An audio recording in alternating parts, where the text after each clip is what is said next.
Hi guys, Happy New Year. Nice to see you again. Thank you so much, so much for the support that you've given us so far. We welcome you to the new year. God has been faithful. I'm your host, Terry Njiro, and this is your show, Men's Reflection, whereby we capitalize on getting to understand our brothers, our husbands.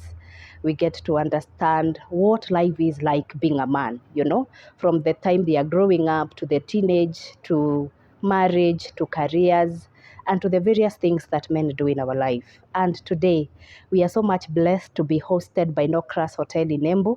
I don't know whether you are aware that No Crass Hotel came in Embu, and they have amazing facilities. There's a place whereby you people can come as a family. They have amazing accommodation. They also have conference facilities. You don't want to miss out. Visit Nokras Hotel in Embu, and I'm sure you will love the ambience in this place. So without further ado, we want to welcome our guest today. I made a promise and I told you that we'll bring great men on board because men have achieved many things. And even as we continue to indulge ourselves in their world, we want to have guests on board that will enlighten us and they will share with us some stories. And today, we have a man of God that we really much honor. His name is Pastor Murithi. I have quite a history with him. Welcome on board, Pastor. Thank you. Good to have you on board. He's a pastor, Life Church, somewhere in Embu, and he is also a teacher by profession. He's a father, he's a husband. I don't want to continue introducing him because you know what? He is part of the reason as to why I am who I am today. Way back in high school and back after we have finished high school, he held us, quite a number of us, and we thank God by the way. Thank you for nurturing us and thank you for giving us an opportunity to serve God. It has made us who we are today. So, why do we have him on board? We want to discuss a topic within his life. As we get to know him, we want to get to understand how men deal with grief.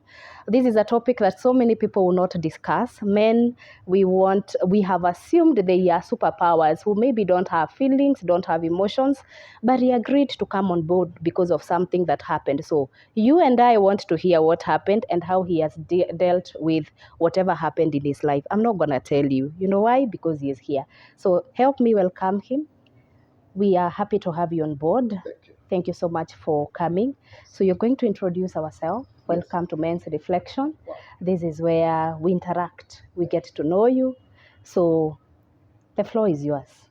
Take us through your story. Let us know who you are, what happened, and how you dealt with everything. Wow. Yes, because I'm sure it's something that the whole county was aware of. Yes. And we thank God for the support they gave you. Sure. Yeah. Wow. Thank you so much. You're welcome. I think as you have already introduced me, Mm-hmm. partly, Yeah.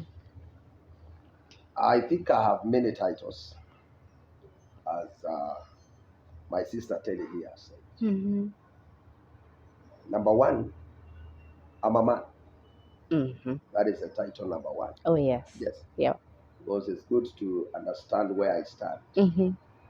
in terms of gender, in terms of many other things. It's important nowadays. Yes, sure. Yeah. So I'm a man. Mm-hmm. That's number one. Yes. Then number two, when I was given birth to by my mother, Yeah. my mother was born in a small village Mm-hmm. called Gakoi village in Embu. Okay. That is in Manyata constituency. Mm-hmm. Embu North now, sub-county. All right. So it's a small village. Mm. It's a bit interior. Mm-hmm. I don't think there is much that people know about the village. Mm-hmm. It's just a village. Yeah. And that's what it is. At least we know you now from the village. Yes. Mm-hmm. So they gave me a name already. Yeah. They baptized me Stephen, and my father is Karaoke. Mm-hmm. And to this level where I've come, Yeah. God has helped me to become many things. Mm-hmm. One of which I've become a husband Mm-hmm. of one wife Mm-hmm. called Grace. Mm-hmm. And God has blessed our marriage with one daughter. Mm-hmm. Whom we are nurturing now. Actually, she has just turned 3 years. Wow, that is nice. And we want to appreciate God Amen. for that. Mm. Currently, I reside in around Manyata. Yeah. In another village. So Okay. I think I'm a village guy. Person. You don't want to come to town. Yes. I like the village life. Mm-hmm. So I think the place is called Kiamashidi, Yeah. next to Kigali. Mm-hmm. But locally is called the Ruri Primary. Oh, that was where I went to school. Yes, the Ruri. Mm. So, but basically people know it as the Kigali. The Okay. common name is called Kigali. Okay. So that's where I decided around that place. Yeah. That's where I am. Oh. In addition to that, I'm born again. Amen. God saved me way back in my teenage when I was in high school.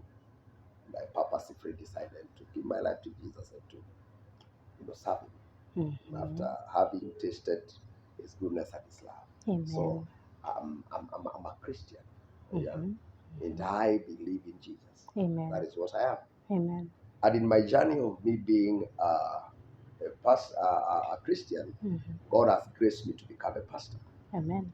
So I'm a pastor and a founder of a church called Life Changers Church. Okay. We are based in mutunduri. So that's where we are. All right. Currently. And we are trusting God. We are just laying the foundations. Yeah. We have been there for several years, laying the foundation, and we thank God up to where God has brought us to this far. Amen.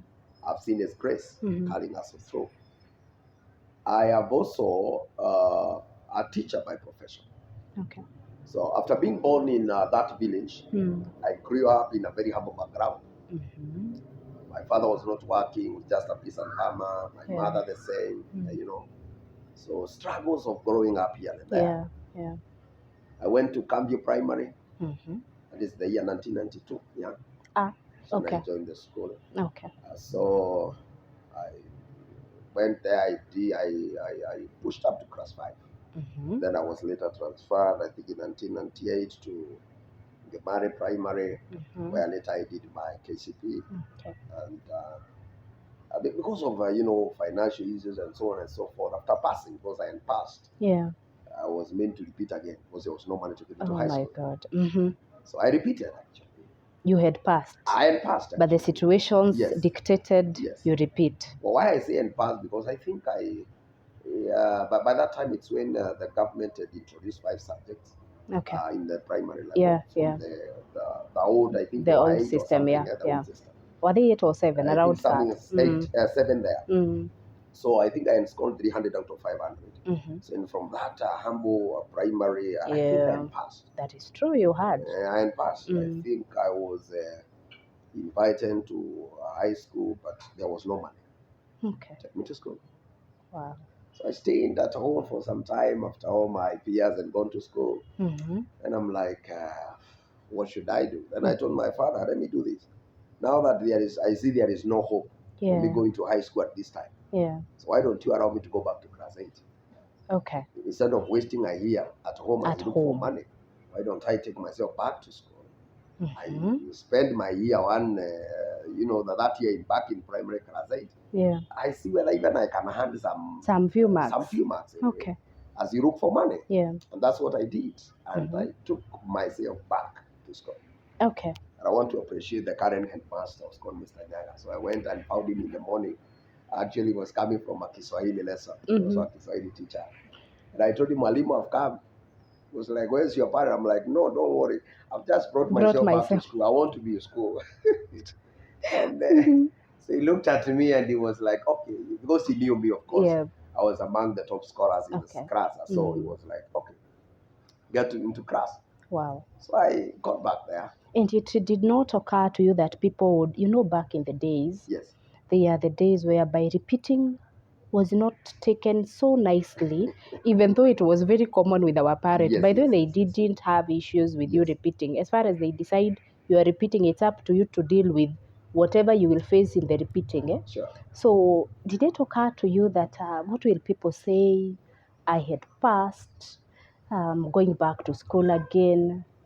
How did you deal with that? At that point, Amma, what pushed you to going back? At that point, my thirst for education was a driving force. Okay. I never cared what people thought.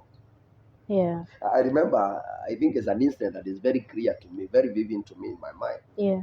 One time, as we were basking in the sun with one of my friends in the field. Yeah.